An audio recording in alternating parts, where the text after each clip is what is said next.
Welcoming you back to crypto's juiciest news, baby dolls. We are looking at BTC, $100,000. Dumping down, dumping the Roonies. We're going to look at more stablecoin super cycle stuff. I mean, like, once again, it's happening literally every single day. Japan, even Circle, the stablecoin issuer, they're releasing their own stable chain. We're going to speak about Treasury, Secretary Percent, the UK, the NASDAQ, XRP, Spot ETF, all of that coming your way and more. BTC on this monthly candle, about 101. I just say $100,000. It's actually looking like crap. Uncle Bobby's bearish. Everyone's feeling trash. Everybody's feeling trash. Which I find it, once I see it, this strange phenomena where many crypto KOLs, they go, "You're all too bullish. All of you. I am the bear market king. I'm the only one who can see things. I'm the genius." Friends, even Willy Woo's bearish. Do you know that? I just want to show you, like, Willy Woo is like turbo bearish. And if you know, Willy Woo is meant to be like a perma bull. And what I'm going to do, I'm going to show you, friends, Willy Woo is so bearish, he's written an essay saying global M2 is a fraud and it doesn't work. Yeah. Look at it. Markets don't follow the expansion of global M2. They are speculative. So he wrote a full essay on it. And I'm going to cover it again for you in Yummy Update. But I mean, it's just absolutely wild to bring such a statement out there. Now, when you talk and I talk about global M2, the one we're usually referring to, we put it on this daily chart. And yeah, there has been a giant disconnect. But that's not the real global M2 chart. The real one is the Raoul Pal one, which goes over a long period of time, which I'll show you. Here you go. It's this one. All right. Global M2, the GMI total liquidity with Bitcoin over time. Yes, there are these disconnect periods. But you got to remember, man, this is over like 12 to 13 years. And it does make you think, man. You know, it does. That's why, friends, I don't want to jinx anything. But I'm like, man, like, you're telling me now, after 13 years of this thing working, you're saying, you know what, it actually doesn't work. It's actually a scam. Global M2, no, it doesn't work. Guess what he's actually saying? He goes, oh, you should use the DXY. Why? Because the US dollar DXY is going up. Because he's bearish. He's looking for a confirmation bias. But then you might say, but Tommy, aren't you looking for a confirmation bias? Look, man, I'm not here to look for any bias. I'm just staying long. I see a PMI 48 environment. I don't see any weak hands in crypto. I don't. I see death, despair, and destruction. I see strong hands. I see sadness. I see pessimists. I want to be long with them. I still stay long with them. I know it's been going on for a very long time. Okay, that's my strategy, right? I don't want to be long when the shoe shine kid is in. You know, I don't want to be long. And the shoe shine kid hasn't been in since literally May 2021. All right? We're also going to have to look at more charts, friends, as well. So there's been... if we look at the Bitcoin price action, then we'll go check out gold. But Bitcoin price action coming to sink out here, coming down, looking garbage as well. Do you remember I said, like, we don't care. Like, unless you're closing above 118,000, I don't give a crap. You're just going to come around and screw around, the year of the snake, etc. Also, I want to show you, and we'll go back. We'll show you, this is blockchain backers Fractals. He's very adamant we're going to zero. This is Bitcoin with the previous Fractal. He's very confident. He says it's literally all over and Bitcoin is going below 70,000. And it is game over. So he has the fractal here. He goes, if you have any of the tiniest hope, the tiniest sliver of hope, it is literally Bitcoin eventually, I guess, into next year goes back to like 112,000. And then you have your final alt season. And then it's literally Bitcoin's going down to, if you match this out, this is actually 60,000. This is what he believes is happening. It's kind of interesting, a few points as well, when we look at stuff like that. And he believes that, you know, XRP is following the fractal of it did at the end of 2021, and XRP is going to get capitulated as well. And then he believes that the Zcash run is exactly like Ethereum Classic. He thinks, you know, Zcash and Ethereum Classic, like a random old Dino coin going up and hitting the fib extension, they are a repetition of each other to show that the thing is ending. It could be ending, man. It could be ending as well. But But in the context of that, friends, like I noticed something funny he said. It was unintentionally funny. He was not trying to be funny. He goes, if you did any research, he goes, you know what you're talking about pretty much. He goes, if you did any research, you'd know if you're cheering for the Bitcoin dominance to come down, he goes, that means you're saying Bitcoin is topped out anyway. He goes, so even if you're bullish on altcoins, Bitcoin's never making a new all-time high. Okay, that is what he said. He goes, if you go check the charts, you don't even know what you're talking about. And I'm sitting here, I was thinking, Habib, we literally just saw, just gently, let's push back. Okay. We literally just saw Bitcoin break its all-time high before the Bitcoin halving. Okay?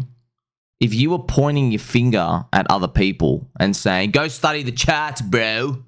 Go look at the 3 sample size data charts, bro. Bitcoin's not allowed to break its all-time high before the Bitcoin halving. You were wrong.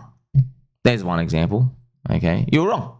Okay, now, you know, we can argue, oh no, the theoretical top was May 2021. I don't give a shit, dude. It did. Okay, it did. Whether you like it or not, it did. Okay, did it not? Let's go check it out. Okay, what was the actual high price? 64,888, 2021, and then 68,980. What price did Crapo get bullish at? $73,000 in March 2024, a month before the Bitcoin halving. So I'm not here to cherry pick. Like, I'm just showing you, like, if you're going to sit here and kind of almost be on a high horse and, like, put people down almost and be like, oh, you don't know anything about the charts. If you go check back, dude, I can point out stuff that's never happened before as well. Okay? I could also look at the PMI environment as well, right? For example, here's another chart I can point out. Altcoins bottom out when QT ends. Okay, so if you want to go, oh, go check back the charts, dude. Okay, here's QT ending, bro. Others BTC, that's the bottom. It literally never comes back at this point. So technically, and this is not financial advice, technically, you should be all in on altcoins. Technically, QT ended. I mean, like, if you're going like, hey, man, look what happened last time. QT ends, and the balance sheet starts going up. Pop, this is actually zombie virus. It's funny, friends. You know, zombie virus in March 2020, guess what? You were still on side versus Bitcoin if you bought on QT ending. So if you bought when QT ended, right, there is a zombie virus that comes later on. Now, we don't know if that's going to happen with us. That's what everyone thinks it's going to happen now. Okay? Everyone's scared that we're going to get another zombie virus. The system's going to crack and they're going to do QE. Okay? I'm just thinking otherwise. I'm thinking something's going to come. I just don't know if it's going to translate to a big black swan stock crash. Why? Because it's in everybody's minds. Everybody's ready for it. Everybody's scared of it. Everyone remembers we wake up, we're down minus 50%. Bang. Zombie virus. Okay. And that's why I think all the weak hands, dude, they got sidelined cash. They want the US Fed to tell them now is your time to buy. The US Fed's not saying that, man. That's why it's another thing. That's why, friends, is the US Fed, did Major Loser Powell come out and say, come and buy assets? No. In fact, what they're kind of saying is, oh, be careful of buying because you don't even know if you're going to get a real rate cut in December. Okay. That's bottom stuff here. All right. That's bottom stuff. That's why I've shown you examples of things happening in the past that I can point at and go, hey, it's as simple as that. QT ends, that's the bottom. QT ends, maybe that's the bottom. But then when you go look at your other cute fractals and other charts, you can easily paint another picture and say, oh, well, you know, everything's going down to zero. Okay? So that's why I'm just showing you this to entertain the thought that just like how we saw stuff we haven't seen before, maybe Ethereum just goes on a massive run. Maybe altcoins literally just go up and Bitcoin's weak. Maybe that happens, man. For a long period of time, by the way. Okay? For a long period of time. Now, that's why I have no precedent for that. So I have no precedent. I hope it happens. It could be hope and cope. Okay? But we've seen things happen where it just blew everybody's expectations out of the water as well, right? Bitcoin going up only for 2.5, 3 years. Right? So, well, you're just going to tell me, because what they're effectively saying is, they go, oh, now that Bitcoin's been strong for literally 3 years in a row, that's 36 months, it's going to keep continuing being strong because you have no sample size data point. Okay, man, it can happen. It can happen. But also, they can be wrong too. How about they never saying that part? Okay, we're like, all right, bro, maybe we do go to zero. Okay, but or maybe you're wrong. Maybe altcoins are literally just going to get bought up and QT, and they're going to actually start to front run stuff. And maybe the weakest of the weekends bite the top of alt season wave 1, which corresponds to some sort of QE thrust. Maybe. I'm going to show you now the price of gold, friends. Gold has started to retrace, comes back and touches 4,200. But there's really nothing to be concerned about. You know, it's funny. This is what I noticed, right? A lot of the bears, they're starting to spam gold price going up. They're like, oh, gold going up. But it's just a 68.1% retrace, which I'll show you now, right here. We go back and look at it, friends. This is Pax Gold as well. So just put on like a daily chart. Okay, friends, this is literally all of gold. So if you go back and you go look at it, this is what it does, okay? Literally, it runs up, okay? Comes back and it just comes back to the retrace and then it kaplonks. Okay, it's a very common move, okay? It's kind of funny as well, even here, all right? It comes back to the bottom, comes back to the retrace, about anywhere from 50 to 78%, and then it kaplonks. All right, literally just very common move. So maybe that's what we're saying. It's kind of funny. We had a mini one here. It did it as well, comes back down. And I'm wondering if maybe that's where it's headed up here. Maybe it is going to hit around somewhere here. Anywhere from like, you know, maybe comes to 4,250, 4,300, whatever. And then it does something like that, you know. Or it could keep going up. God bless you. There's still people on Twitter comment section. Not you guys, but other people saying, hey, all these retailers who lined up, they were lining up to sell gold. Man, the stories people tell themselves, bro, you literally don't act like if you saw 100,000 people line up to buy an altcoin, how loud would they be yelling? They'd go into every rooftop, yell at the top of their lungs. Bubble! It's the top! Let's play some angel music. You know they would. They'd be screaming. Their veins would be popping out of their head. Oh my gosh, 100,000 people lining up out of the stores. And then imagine the absurdity. We said, no, bro, they're lining up to sell. How loud would they be laughing? So it is funny. It's just because there's always that perfect N-word narrative for you. No. The central bank's buying. They have infinite currency. It's kind of funny. So also want to show you just one more thing, friends, as well. If we're looking at the Racist Russell 2000, I don't know how this thing is still hanging around here, dude. Like, friends, every day, honestly, every day when I wake up, I'm like, I bet this thing's down like 58%. And it just keeps hovering around here. Like, it refuses to go down. It's just hanging around. It's like it's a big decision point. Look, on the premise that the PMI is still low, okay, which is, it is what it is, 36 months in a row now. On the premise of that, the PMI still being low and it being a believer's cycle, I'm just going to have to lean on the fact that something unforeseen gets us to do that. I'm just going to lean on that, okay? Yeah, it could be like, you know, eternal, stupid, naive bull. We don't see what's going on. It could be that as well, but we'll see, whatever. What's got Uncle Bobby concerned? It's MicroStrategy, friends. MicroStrategy, look at this. I think its MNAV is actually down to 1. So we've actually, there's no more premium for Bitcoin. There is no more premium for Bitcoin at all. Okay, so I'm just going to load it now live to show you. And oh my gosh, yes, friends, here we go. It's actually in a discount. MicroStrategy is officially in a discount. And so what are the ramifications for this? Wow, so you have MNAV. So remember, now that actually means, friends, pretty much, so this is 0.975. So yes, if you buy MicroStrategy share, because you're entitled theoretically to the Bitcoin on their balance sheet, you are buying Bitcoin 2.5% cheaper. So, you know, obviously, why are people concerned? They go, well, oh no one's got any demand for Bitcoin. That's why, friends, like I'm telling you, like I know, trust me. However weird it sounds for you, it sounds equally weird for me. I'm just letting you know, man. Like every single person in crypto, especially, you know, every Bitcoin maxi OG, they are totally convinced there can't be any demand for any coin except Bitcoin.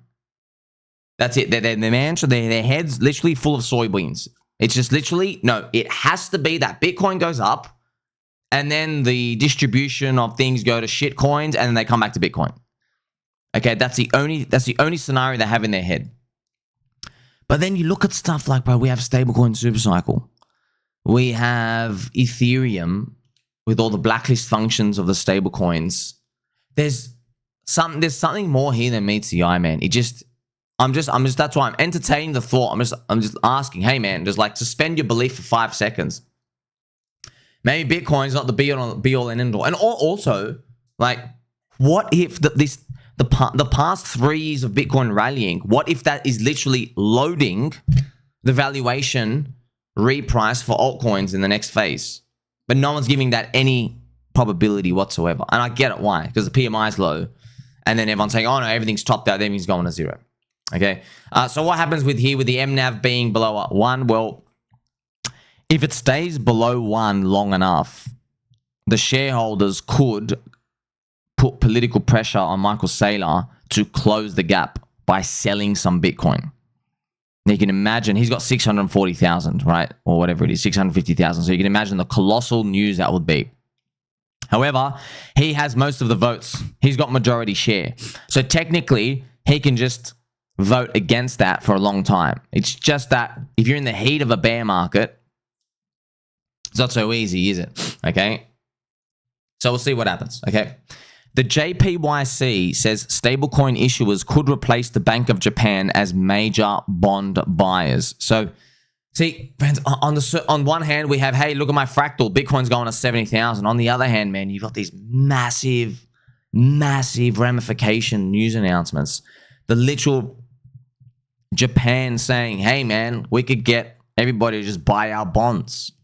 That creates a bid for us. That's a cool way to kind of like keep the Ponzi going. And by cool, I mean necessary, critical, okay? Circle, so the issue of USDC, is exploring launching its own native token on Arc network. So Circle, friends, Arc, they're making their own layer 2 chain or whatever, or their own chain, Arc, ARC, Circle.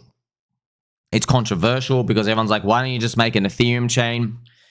Soylana guys came out and they started spitting on Ethereum and they said, hey, look at you, you're all so silly because look, they're making their own chain. They don't care about your Ethereum layer 2. But while this is happening, the Sol ETH ratio continues to bleed down, even though you had the Sol ETF. Friends, do you remember we were literally here? We were literally there, August of this year. Okay, and I go, look, Mr. Crypto Banter thinks Sol ETH is going to do that with everyone else.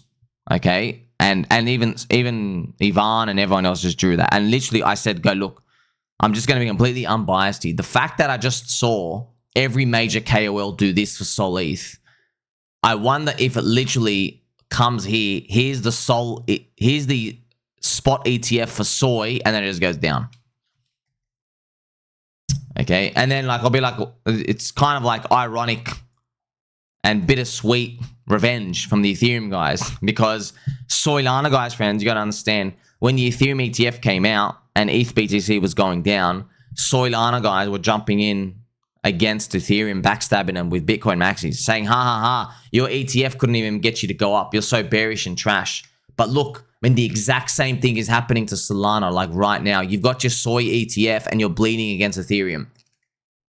It's kind of funny how karma works, man. More cracker news coming your way. Visa are launching a pilot letting US businesses fund payouts in fiat, while recipients get stable coins in their crypto wallets. So here we go. Stablecoin supercycle again. All these big payment networks, friends, they all like, it's not even like thinking about joining crypto. They are in crypto. And a lot of people, friends, as well, if you ever had a business or know people who do, there's this ridiculous like 2% transaction fee that you have to pay as a merchant whenever you get your cute little like card payment thing. You know, maybe it's like 1.7, 1.8%. Man, that's a lot of money. Like if you're doing $100,000 of transactions, okay, it doesn't mean income. You got costs and stuff. It's just people paying you $100,000 worth. You've got to give them like 1,800. Okay, but imagine if it's on crypto, man. It could literally just be like, you drop that by 90%. Easy. Okay, it's only $180. And we've got multiple currencies. And you can get cashback rewards. Okay, so the future, it's all here. It's all happening. That's why they all have to move. NASDAQ has released their official listing notice for spot XRP ETF. All right. I wonder, you know, how that's going to basically play out. I guess what Blockchain Backer thinks is going to happen is with the spot ETF for XRP, it would be a lower high. Everybody thinks the future is now, and then he thinks it's all gone to zero again. It's a believer cycle, man. I don't know how it's going to resolve, friends. Like we got a PMI very, very, very, very low. Okay. Look, PMI low as well, friends. You got to think about it conceptually. Okay. Let's look at what's PMI high. PMI high means businesses have made a lot of money. Stocks are expensive. People are buying stuff for the future, and inflation's hot. Okay. So inflation actually starts to get hot here. It starts to rise because people are misallocating capital a bit too much. They're buying, you know, JPEGs, $400,000 JPEGs. So this is where the Fed says, you know what, we need to raise rates. We don't need to like inject as much liquidity anymore. There's enough of a flywheel. But when you have a PMI at 48, it's totally opposite. Okay. They're trying to start the economy. That's what PMI 48 means. That's why everyone's spinning their wheels. Okay. But then what do people say? They'll point to say AI and they go, hey, how can you say nothing's going up? AI is making money and AI is in this bubble and stuff out here. Yeah, but AI is not everything, dude.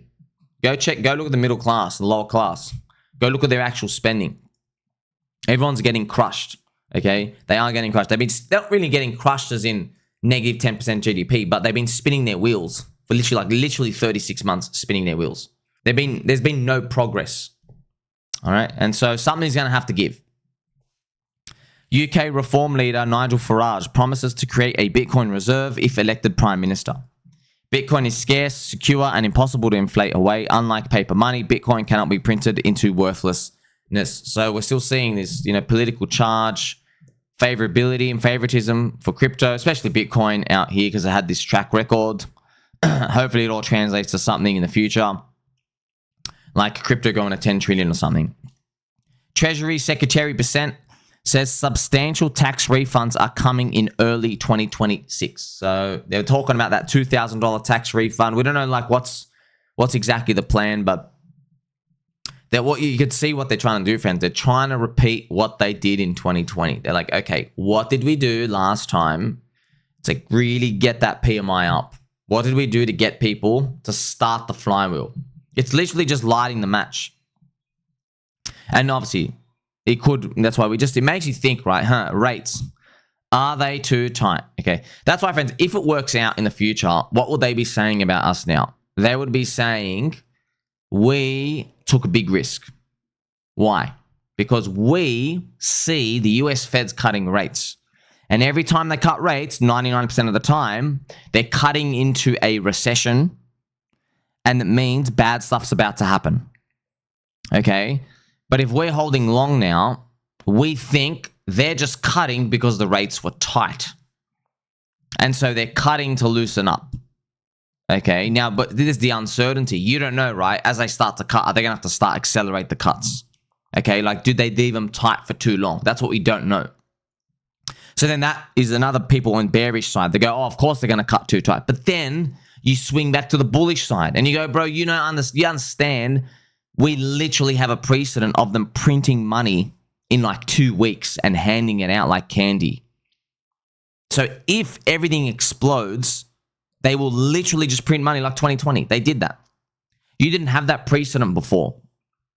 Okay. In 2008, when the GFC happened, and in 2011 and 12, and when they did QE 1 and 2 and the GFC, they just had these theoretical, hey, we'll buy the bonds, we'll print money out, but nothing like 2020.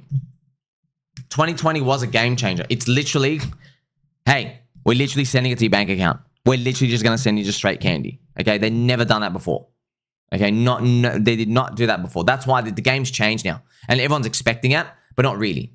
Okay. So we know that kind of can happen. But if you go look at everybody else, we're kind of in a blessed period. No one is saying, oh, don't worry, they're going to print money and everything's going to be fine. No one's saying that. Okay, you've got a lot of people bearish, saying AI is too high. Everything's bad. They're going to crack the economy. The rates aren't getting cut enough. Jay Powell even threatened that he's not even going to cut rates in December, maybe. Okay, it's just showing the PMI is too low, man. PMI is low. Also gives you a hint, if they did hand out money, it wouldn't even be inflationary. That would be the funny part. That's why I don't think, that's why it's a brave big call, but if they did this rate cut, handing out money, I don't even think it'd be inflationary. I just think it would be relief for people. Okay? But that's me based off what? I'm here 18 hours a day. Just gut feel. All right? JP Mosquito launches a blockchain-based deposit token, JPM Coin, for institutional clients. So they're launching their own stablecoin, friends. So, man, it's kind of weird, you know? Just like all these institutions, all these big banks, they are now officially in crypto. And you're seeing all of them come in. You're seeing all of them participate. All right? And of course, obviously, people just want a direct translation to the price go up. But no, we don't get that, okay? It never works like that. All it really can do is it just gives you conviction. He goes, well, you know, do I just want to be long here no matter what happens? You know, so that's why you think, hey, if I'm long here, if there's this uncertainty right now and we go down from here, you know, you have all these institutions. What are the chances that, you know, every single institution just turns their back on crypto? That's very unlikely after they've spent all this time, right, pumping it up. Here's Bitcoin dominance as well, friends. So this is the big kicker, okay? This is everybody's scratching their heads now, okay? But you got to think, okay, let's just think it.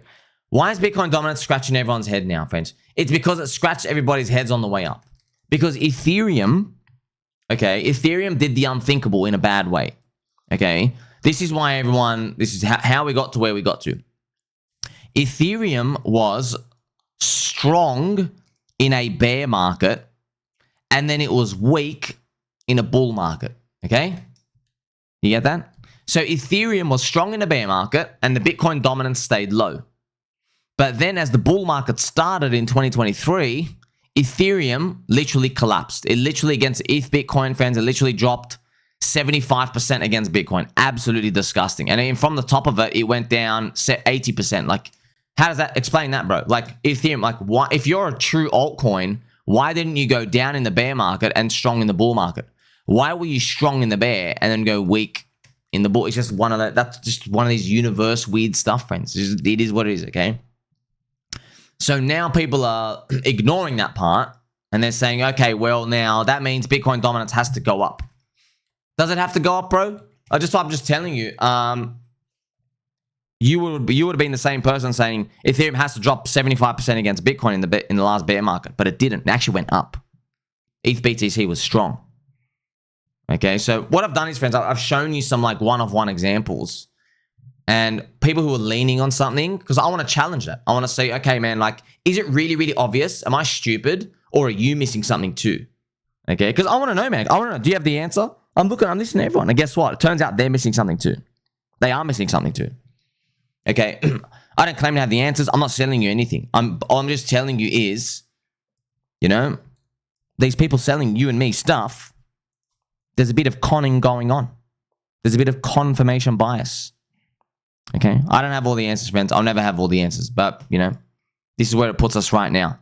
It is also kind of funny. It's still on top of this wedge chart. This is Ethereum. 3 red monthly candles. I wonder if the next one can be green. Like, subscribe, belly button, all. Catch you soon.